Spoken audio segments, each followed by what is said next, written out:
প্রাথমিকভাবে আমি জানাই একটু আপনাদের কয়েক মাসের আগের একটি কথা মনে করিয়ে দিতে চাইবো।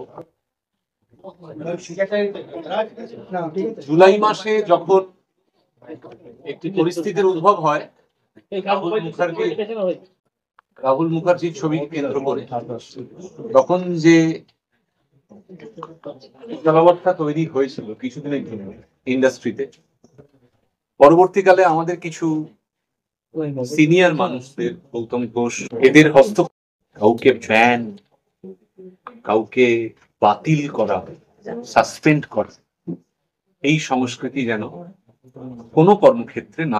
অনেক জুনিয়র, আমি 9-10 বছর কাজ করছি ইন্ডাস্ট্রিতে, সিনিয়র পরিচালক, তারা প্রত্যেকে দীর্ঘদিনের কলাকুশলী, তারা দীর্ঘদিন ধরে এই বাংলা ফিল্ম ইন্ডাস্ট্রি, এই বাংলা ভাষার ফিল্ম ইন্ডাস্ট্রিতে নিজেদেরকে নিয়োজিত করে রেখেছে। আমি সত্যিই বলছি, আজকে এই পরিচালকদের মনে রাখার কোনো প্রয়োজন নেই। কেন এই দুঃখের কথাটা বলছি? কারণ আপনারা অনেকেই জানেন যে জয়দীপ মুখোপাধ্যায় অচিন, এটা কেন শুরু হচ্ছে না, তার উত্তর পরিচালক জয়দীপ মুখোপাধ্যায়ের কাছে নেই। পরিচালক এবং প্রযোজক সৃজিত রায় আজকে 3 নম্বর দিক, বা যেটা আসলে জানেন মিডিয়ার বন্ধুরা, যে জয়দীপদার কাজটি নিয়ে অনেক দিন ধরেই ডামাডোল চলছে এবং কাজটি কিভাবে হবে, আদৌ হবে কিনা তার কোনো সুরাহা পাওয়া যাচ্ছে না। এবং ইতিমধ্যে আমরা প্রায় জানতেই পেরেছি যে ফেডারেশনের তরফ থেকে কোনো সদুত্তর পাওয়া যায়নি জয়দীপদার কাজটা শুরু হবে কিনা। সরকারি মনে করা হয়, যে কোনো এক্সপ্লেনেশন আমাদের দেওয়া হয়নি কেন এটা করা হয়, আমাদের অপরাধ, আমাদের অন্যায়, কি গর্হিত কাজ আমরা করেছি, আমরা কার স্বার্থে, কার সম্মানে আঘাত এনেছি যে আমাদের সঙ্গে এইটা করা হয়। আর সবসময় মনে রাখবেন, একটা চলচ্চিত্র শিল্পে পেন্টার, যিনি ট্রলি সেটিং, যিনি ড্রেসার, যিনি মেকআপ আর্টিস্ট, যিনি লাইটের লোক, যিনি, আমাদের অপরাধ কি, অপরাধ আমাদের ফেডারেশনের কাছে আমাদের অনুরোধ যে আমাদের জানান, মানে কিভাবে এত লোক, এরকম পরিচালক ন্যাশনাল অ্যাওয়ার্ড এনেছেন যারা বাংলায়, যারা এত নামি মানে box office hit, critically acclaim পৃথিবী। এবং আমি তার সঙ্গে এও যোগ করতে চাইবো যে পরিচালকরা, আমাদের মধ্যে অনেক পরিচালকই নিজ নিজ ক্ষেত্রে ছোট বা মাঝারি বা বড় আকারের প্রযোজকও বটে। এছাড়াও আমাদের যারা স্টেক হোল্ডার আছে, আপনারা জানেন আছে, এর আগে জয়দীপ মুখার্জির কাজ 10 দিনে এরকম হিট একটি সিরিজ, কোনো ব্রডকাস্ট চ্যানেল, কোনো ওটিটি প্ল্যাটফর্ম, আমাদের কেউ যোগাযোগ করলেন না এখনো পর্যন্ত, স্টিল নাও। আমি সত্যি কথা বলছি যে আমি জানি না, এটা বোধহয় এটা একটা অদ্ভুত কালিমাময় দিন, যে বাংলার কিছু পরিচালক তারা তাদের একটা কাজ শুরু করতে পারছেন না, যে কাজ শুধু তাদের রুটি রুচি নয়, বাকি সকলের রুটি রুচি, কিন্তু তার কি কারণ তারা জানেন না। কমপ্লিটলি অন্ধকার এবং ধোঁয়াশার মধ্যে আমরা বসে আছি। আমি ডিরেক্টরস গিল্ডের পক্ষ থেকে, আমার পরে বলবেন সভাপতি সুব্রত সেন এবং সম্পাদিকা সুদেষ্ণা রায়, এবং তারপরে সৃজিত রায় বলবেন, আমার পাশে বসে আছেন ইন্দ্রনীল রায়চৌধুরী, তিনিও বলবেন, জয়দীপদা আছেন, জয়দীপদা বলবেন। আমাকে যেহেতু দায়িত্ব দেওয়া হয়েছে যে আমাদের সিদ্ধান্ত নিয়ে কথা বলা, তাই আমি বলে রাখতে পারি যে যেহেতু আমরা এতটাই একটা ধোঁয়াশার মধ্যে আছি, অন্ধকারের মধ্যে আছি, যে আমরা কিছু জানি না যে আমাদের আসলে কিসের শাস্তি দেওয়া হচ্ছে, তাই আমরা কি সিদ্ধান্ত নেব এইটাও ঠিক করে উঠতে পারছি না। গত 3 ঘন্টা ধরে আমরা এখানে অত্যন্ত হতাশার সাথে, এবং অনেকে বিক্ষুব্ধ একইভাবে, কেউ রেগে, কেউ দুঃখে, কারো গলা কেঁপে আসছে, সবাই মিলে যেটা আমরা আলোচনা করার চেষ্টা করছি যে কেন আমাদের প্রাপ্তি, কেন, কি অপরাধ আমরা, এটাই আমাদের জানতে চাও। আমাদের কাছে, ফেডারেশনের কাছে, আমাদের যেটি মাদার বর্ড, আমরাও তো ফেডারেশনের মানে অংশ, আমাদের যে মাদার বর্ড, তাদের কাছে আমাদের অনুরোধ যে আপনারা আমাদেরকে জানান যে এই যে আজকে পরিচালকদের এইরকম অবস্থার সম্মুখীন হতে হচ্ছে, কেন হচ্ছে, একটু মানে এক্সপ্লেন করুন। একটু আমাদেরকে বলুন, তারপরে আমাদের কথা শুনুন, একটা ডায়ালগ হোক।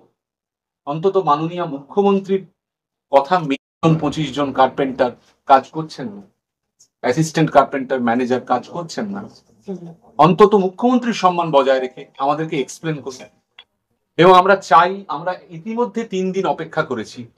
আমরা বলতে গেলে যারা মাই বাপ, আমাদের প্রযোজক, আমাদের ব্রডকাস্টার, আমাদের চ্যানেল, আমাদের ওটিটি প্ল্যাটফর্মের সমস্ত কর্তা ব্যক্তিরা, যাদের জন্য শুধু আমাদের নয় সকলের বাড়িতে হাঁড়ি চড়ে, তারাও যদি আমাদেরকে এতটা অদরকারি মনে না করেন, তাহলে আমাদেরকে আপনারাও একটু জানান যে আপনারা এই সংকটের সময় কেন চুপ করে আছেন। আমরা কি তাহলে কেউ নই?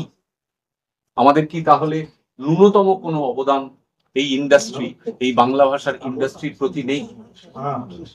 তাই আমরা চাইবো, মিডিয়া বন্ধুদের মাধ্যমে আমি আবারও রিকোয়েস্ট করব আমাদের সমস্ত প্রযোজক মন্ডলীদের, ব্রডকাস্টারদের, চ্যানেল মালিকদের, কর্তা ব্যক্তিদের, ওটিটি প্ল্যাটফর্মের কর্তাদের, যে অন্তত আমাদের সাথে একবার এসে আমাদের এই অসহায় অবস্থায় বা কি করব বুঝতে না পারা অবস্থায় একবার অন্তত আমাদের সাথে এসে কথা বলা যাবে। যদি আপনারা না বলেন তাহলে আমি সম্পূর্ণতই বুঝবো যে আমরা যারা পরিচালক, যারা গল্প বলেন, তারা বাংলা ইন্ডাস্ট্রির ক্ষেত্রে টেলিভিশন, সিনেমা, ওটিটি, বিজ্ঞাপন, ওয়েব সিরিজ সমস্ত ক্ষেত্রে এই যে ক্ল্যান, এই যে পরিচালক, এই যে ডিরেক্টর যারা পরিচালনা করে, তাদের বোধহয় সত্যি আধুনিক বাংলা ফিল্ম ইন্ডাস্ট্রি, নতুন বাংলা ফিল্ম ইন্ডাস্ট্রি বোধহয় আর এদের দরকার নেই। এরা কমপ্লিটলি অদরকারি, অপ্রয়োজনীয়, এদেরকে হয়তো ফেলে দেওয়ার সময় এসেছে।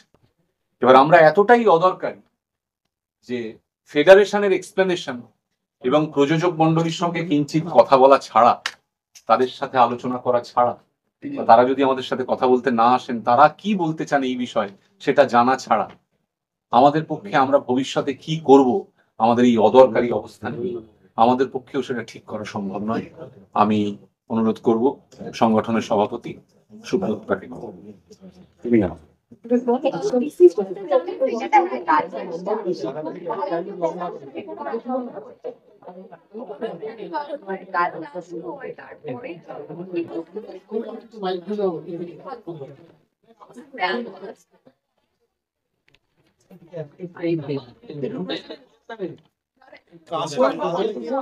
কাজ ভাঙবে না তোমাদের, সবাই কিন্তু আহত হবে। এটা একটু প্রেশারটা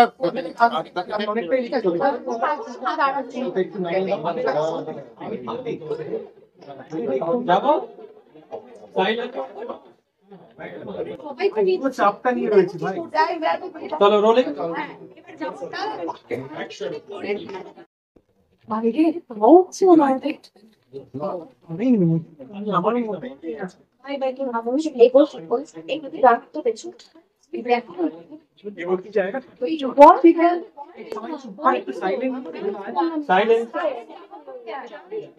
এই পরিসংখ্যানটা আমাদের ডিরেক্টর গিল্ডের সঙ্গে তার কোনো সম্পর্ক নেই।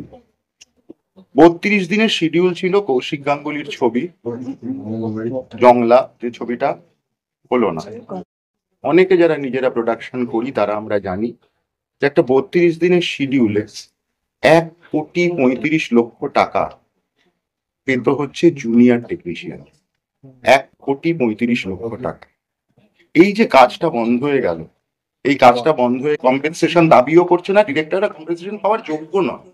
কিন্তু এই 1,35,00,000 টাকাটা কে দেবে? এই জুনিয়র টেকনিশিয়ানরা যে 1,35,00,000 টাকা থেকে বঞ্চিত হলো, তার দায়টা কার?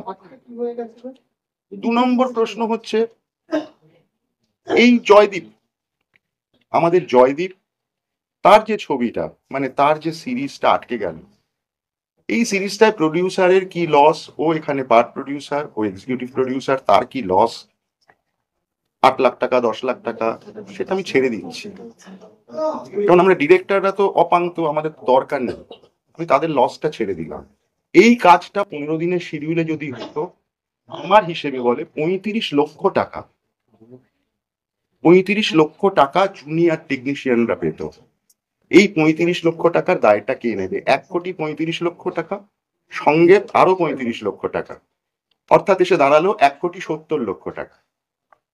3 দিন ধরে এই যে সৃজিতের কাজটা বন্ধ, 20-22 জন টেকনিশিয়ান কাজে যাচ্ছেন না এবং তারা স্বভাবতই তারা রেমিউনারেশন পাচ্ছেন, এটার পরিমাণটা 60,000 টাকায় দাঁড়ায়। এটা অনির্দিষ্টকালের জন্য চললে একটা সময় তো সেটটা বন্ধ হয়ে যাবে, ভেঙেও যাবে। সে 20-22 লাখ টাকা যেটা সৃজিত রায়ের প্রোডাকশনে লস হয়েছে, সে সৃজিত রায়কে বুঝতে হবে, কারণ এর দায় তো কেউ নেবে না। কিন্তু এই সিরিয়ালটা যদি হতো অন্তত 1 বছর চলতো। 1 বছর আমি 35 দিনের হিসেবে যে হিসেবটা বললাম, 32 দিনের শিডিউলের যে হিসেবটা বললাম, এবার সেটা 32 দিনের বদলে সেটা 300 দিনের হিসেব করে দেখুন সেই টাকাটা কোথায় এসে দাঁড়ায়। 10 কোটির ওপরে। এই টাকাটা জুনিয়র টেকনিশিয়ানরা কিন্তু পেত। পরিস্থিতিটা কিন্তু শুধুমাত্র ডিরেক্টরের ওপর নয়, ডিরেক্টররা অপাংতেও, ডিরেক্টরদের প্রয়োজন নেই। সুতরাং ডিরেক্টরদের যদি প্রয়োজন ফুরিয়ে যায়, ডিরেক্টররা সরে যায়, অসুবিধে নেই হলো। কিন্তু এই জুনিয়র টেকনিশিয়ানরা যারা এটা লস করলো, তাদের ক্ষেত্রটা কে দেখবে? আমাদের কাছে আমরা যে অ্যাপিলটা করছি, সেই অ্যাপিলটা হচ্ছে আমরা কালকের দিনটা আমরা খোলা রাখছি আলোচনার জন্য। আমরা ব্রডকাস্টার এদের সবাইকে বলছি আমরা একটা দিন আমরা অপেক্ষা করছি। একটা দিন অপেক্ষা করার পরে আমরা কালকে, আমরা সারাদিন কালকে এখানে রয়েছি, আমরা সুদেশনা বাকিটা বলবে, আমরা রয়েছি। তারা যদি আসতে চান আসুন, আমাদের সাথে কথা বলুন। যদি তারা যদি না আসেন, আমাদের সঙ্গে কথা না বলেন, আমরা ধরে নেব আমাদের প্রয়োজন ফুরিয়েছে।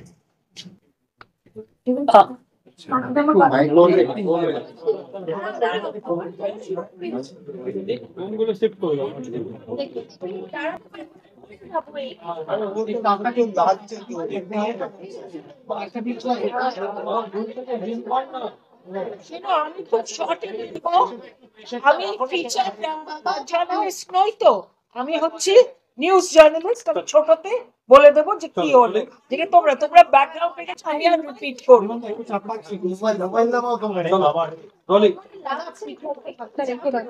সবাই সবার এটা প্রেশার দিও না, ভাই সামনে মহিলা জার্নালিস্ট আছে, প্রেশার দিস না ভাই।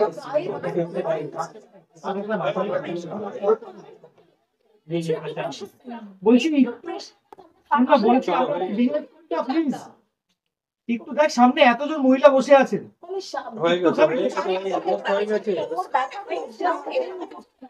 আরে লাস্টে তো সত্যি তো আপনারা ক্যামেরাটা বন্ধ করে দিচ্ছি, আমরা বন্ধ করে দিই এটা।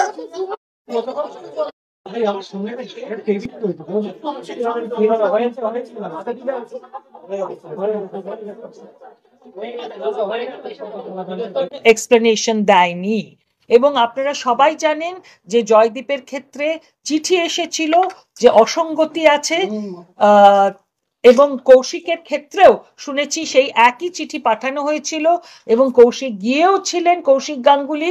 তার পরবর্তীতে উনি বলেও ছিলেন যদি আমার কথায় কারুর দুঃখ লেগে থাকে তাহলে আমি সেটা তাকে দুঃখ দিতে চাইনি। তারপরেও কিন্তু তার প্রজেক্টটা হয়নি। তারপরে জয়দীপের ক্ষেত্রে আজ 10 দিনের উপরে কাল বলছি, এই বলছি, সেই বলছি করেও কিন্তু আজ হলো না। গতকাল ওর শুটিং বন্ধ করে দিয়েছে, কাজ বন্ধ হয়ে গেছে। শুটিং এর যে প্ল্যানিং ছিল সেটা বাতিল করে দিয়েছে, ডেটস ছেড়ে দিয়েছে। সৃজিতের ক্ষেত্রে 3 দিন। আমরা কিন্তু এর এক্সপ্লেনেশন চাই, এবং সেটা আমরা কালকে 7টার মধ্যে ফেডারেশনের কাছ থেকে এই এক্সপ্লেনেশন চাইছি যে কেন এই 3টে প্রজেক্টে এই জিনিসটা হয়েছে, তারা কেন এদের প্রযোজনাগুলো সমস্ত ফ্যাক্ট যে আমাদের মাননীয় মুখ্যমন্ত্রী সব সময় সব ক্ষেত্রে, আমি শুধু জুলাই মাস বলছি না, যে কোনো সময় উনি একটা কথা বলেন যে কাজ যেন বন্ধ না হয়, নেগোসিয়েশন করো কিন্তু কাজ যেন বন্ধ না হয়। আমাদের কোনোভাবে কোনো এক্সপ্লেনেশন টাইম, তাদের কোনো টাইম জ্ঞান নেই। 2 দিন পর গেল এবং একদিন তো দেখাই করলো না, দ্বিতীয় দিন ডেকে পাঠিয়ে কোনো নিষ্পত্তি হলো না। তার আগেই অবশ্য শুটিং ও ক্যান্সেল করে দিয়েছে ফর দ্য মোমেন্ট, করতে বাধ্য হয়েছে। সুতরাং ইমেল দিলেও তারা ইমেল হারিয়ে ফেলেন। ইমেল পাঠিয়েছিল সৃজিত, সেই ইমেল নাকি তারা পায়নি, এবং ওরা ইমেল দিয়ে আমন্ত্রণ জানিয়ে, যে আমন্ত্রণ জানিয়েছে এসে কথা বলো, সে কিন্তু সেখানে ছিল না। সুতরাং আমরা কাল 7টা অবধি এই এক্সপ্লেনেশনের জন্য অপেক্ষা করব। তারপর আমরা পরবর্তী পদক্ষেপ কি নেব সেটা আমাদের এখানে সবাই খুবই বিক্ষুব্ধ, সবাই ক্ষুব্ধ যে পরিচালকদের এইভাবে অবমাননা করাটা আমরা মেনে নেব না। আর সেই সঙ্গে যে কথাটা সুব্রত এবং অনির্বাণ আগেও বলেছে, আমি আবার বলছি, আমি ব্রডকাস্টারদের অর্থাৎ সমস্ত স্টেক হোল্ডারদের আরেকবার বলছি যে আপনারাও এসে আমাদের সঙ্গে কথা বলুন, কারণ এই ক্ষতিটা শুধু পরিচালকদের নয়, কলাকুশলীদের নয়, আপনাদেরও ক্ষতি। কারণ এই প্রজেক্ট এইভাবে কি আপনারা পরিচালকদের যদি সত্যি মনে করেন যে তাদের প্রয়োজন আছে, তাহলে আপনারা এগিয়ে এসে আমাদের সঙ্গে কথা বলুন। আর একটা দিন কাল সন্ধে 7টার মধ্যে আপনারা যোগাযোগ করুন, আমরা থাকছি, আমরা থাকবো, আমরা আপনাদের সঙ্গে কথা বলবো, এবং তারপরে আমরা ডিসাইড করব যে আমরা কালকে 6 তারিখ 7 তারিখ থেকে আমরা কি পদক্ষেপ নেব। যদি আপনাদের মনে হয় যে আমরা অপান্তেয়, আমাদের দরকার নেই, আমরা অপ্রয়োজনীয়, আমাদের কোনোভাবে আমাদের ছাড়াই ইন্ডাস্ট্রি চলবে, তাহলে আমাদের আর কোনো উপায় থাকবে না। আমাদের তো এমনিই তো কাজ একের পর এক বন্ধ হচ্ছে, আমাদেরও সেই পদক্ষেপই নিতে হবে।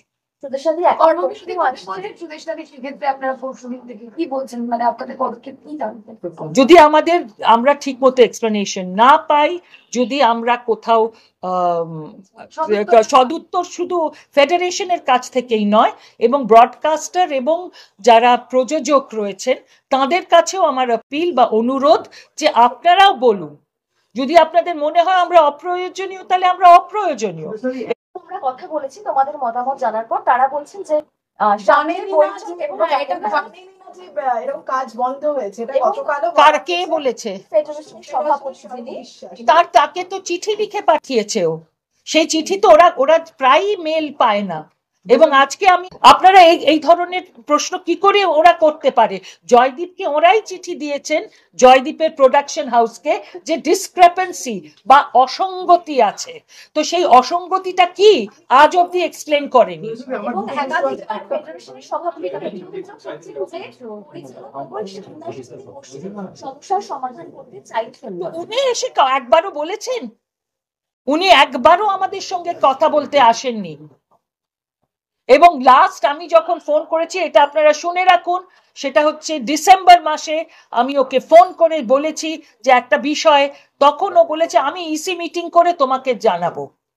তো ইসি মিটিং আজ অব্দি। আমি এখানে একটা জিনিসই বলতে চাই, বিষয়টা ও বলেনি, এটা না, এই একটা লম্বা একটা সিদ্ধান্তটা নিয়েছে সংগঠন, যে ফেডারেশনের নিয়ম অনুযায়ী, ফেডারেশনের বক্তব্য অনুযায়ী, তো সেই কারণে তারা আমাদের প্রপার ব্যাখ্যা দেবে, এবং কালকে সেই ব্যাখ্যার অপেক্ষা করবে আমাদের অর্গানাইজেশন।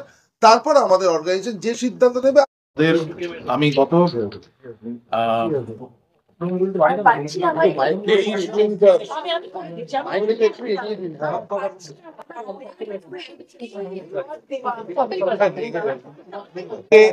গত 23 তারিখে প্রথম ওনারা মেল করেছিলেন, ডিসক্রিপেন্সি আছে। 24 তারিখে আমরা মেল করি, তারপরে ওনাদের কোনো মেলের রিপ্লাই পাই না। 25, 26 তারিখ ছুটি ছিল, 27, 28, 29 তারিখ অব্দি আমরা ক্রমাগত মেল করে গেছি, তার কোনো উত্তর আমরা পাইনি। তার মিটিংটা ওনারা 3 তারিখে কি করে রাখেন, এটা আমার সবচেয়ে বড় প্রশ্ন। যদি ওনারা বলে থাকেন যে ওনারা কিছু জানেন না, সেই 3 তারিখের মিটিংটাতে ওনারা সন্ধ্যেবেলা যখন আমার প্রোডাকশন থেকে প্রতিনিধিরা গেছিলেন, সেখানে তাদের আধ ঘন্টা 40 মিনিট বসিয়ে রাখা হয় এবং বলা হয় যে তাদের কোনো রিপ্লাই পাওয়া যায় না। আজকে তারা দুপুর 3টে, সোয়া 3টে নাগাদ যাওয়া হয়েছিল। তারা এখন যেটা বলেছেন সেটা একটা সম্পূর্ণ অন্য জিনিস। তারা ডিসক্রিপেন্সির কথা বলেননি, তারা বলেছেন যারা রেমুনারেশন দিচ্ছে এই টেকনিশিয়ানদের, সেই প্রডিউসার কি আপনারা? যিনি একজন কথা চাইছেন যেটা কাজটা যাতে না হয়, সেটা বিষয়টা এরকম ভুলভাল প্রশ্ন বলে তাদের একটা গুলিয়ে দেওয়া। তার মানে একটা জিনিস তো বোঝাচ্ছে, উনি যেটা বললেন যে আমরা কথা বলতে চাই না, কথা বলতে কে চায় না সেটাই আপনারা বুঝতে পারছেন। কারণ তারা যাচ্ছে কথা বলতে, প্রথম দিন কেউ এলো না, দ্বিতীয় দিন এরকম একটা অদ্ভুত কথা, কোনো ডিসক্রেপেন্সির কথাটা না বলে, ডিসক্রেপেন্সি যদি লিস্টে থাকে তাহলে তো বলবে যে হোয়াট ইজ দ্য ডিসক্রেপেন্সি, সেটা না বলে বলছে যে কে টাকা দিচ্ছে।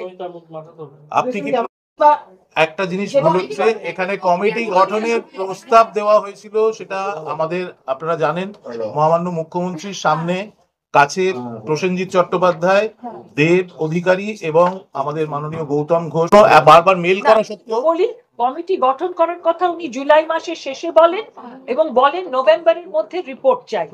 তাহলে জুলাই, অগস্ট, সেপ্টেম্বর, অক্টোবর, তো অক্টোবর 31 অব্দি আমরা ওয়েট করেছিলাম, তারপরেও আর একটা মাস আমরা ওয়েট করি, that is month of November. তার তরফ থেকে, এবং কেউ, তার 5 জন ছিলেন কমিটিতে এক্সেপ্ট গৌতম ঘোষ, কেউ তার উত্তর দেয়নি। প্রসেনজিৎ চট্টোপাধ্যায় ফোনে বলেছিলেন যে না হলো না, কি হবে আমি বুঝতে পারছি না, এবং গৌতম ঘোষ বলেছে। তারপরে আমরা একটা প্রেস কনফারেন্স করি যেখানে আমরা জানাই, যেরকম আজকেও জানাচ্ছি আপনাদের, সেইবারেও জানিয়েছিলাম যে কি কি আমাদের মনে হয়েছে, যে আমাদের নিয়মগুলোতে কি ডিসক্রেপেন্সি রয়েছে, এই ফেডারেশনের আরোপিত নিয়মে কি ডিসক্রেপেন্সি রয়েছে সেটাই আমরা জানতে চেয়েছি, এবং সেটা যাতে না হয়, সেটা যাতে একটা বৈধ স্ট্যান্ডার্ডাইজড জায়গায় তাই জন্য আমি বলছি যে সেটা হয়নি, এবং ওই কমিটির কোনো এখন অস্তিত্ব আমাদের আজকে আগামীকাল সন্ধ্যে 7টার পর যদি সদুত্তর না পাওয়া যায় সেটা কালকে জানাবো আমরা। সেটা কালকে আমরা আলোচনা করি আর একবার, আমাদের আরো একবার আলোচনা করতে হবে। ঠিক আছে, থ্যাংক ইউ। আমরা তো লোককে দেখুন, যে কোনো কর্মবিরতি এখন নোটিশ দিতে হয়, সেটা তো time